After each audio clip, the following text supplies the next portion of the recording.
காமராஜரை இழிவாக பேசிய திமுக நாடாளுமன்ற உறுப்பினர் திருச்சி சிவாவை கண்டித்து தூத்துக்குடியில் பெருந்தலைவர்கள் மக்கள் நலசங்கம் சார்பில் கண்டன ஆர்ப்பாட்டம் நடைபெற்றது.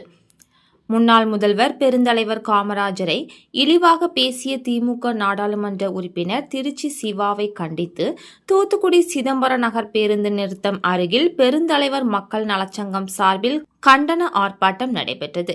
ஆர்ப்பாட்டத்திற்கு அதன் நிறுவன தலைவர் SP மாரியப்பன் தலைமை வகித்து பேசுகையில், பெருந்தலைவர் காமராஜர் அனைத்து சமூக மக்களுக்கான தலைவர். அவர் முதல்வராக இருந்த காலகட்டத்தில் தமிழ்நாடு முழுவதும் பள்ளிகளை திறந்தார், பல்வேறு அணைகளை கட்டினார், தமிழகம் முழுவதும் பல்வேறு தொழிற்சாலைகளை கொண்டு வந்தவர். அனைவரும் போற்றும் காமராஜரை இழிவாக பேசிய திருச்சி சிவா MP உடனடியாக மன்னிப்பு கேட்க வேண்டும். இல்லையில் இம்மாத இறுதியில் தூத்துக்குடி வரும் முதல்வர் MK ஸ்டாலினுக்கு பெருந்தலைவர் மக்கள் நலச்சங்கம் சார்பில் கருப்பு கொடி ஏந்தி எதிர்ப்பை பதிவு செய்வோம் என்றார்.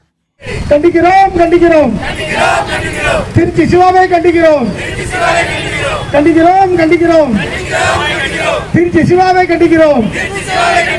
நடவடிக்கை எடு நடவடிக்கை எடு தமிழக அரசே நடவடிக்கை எடு.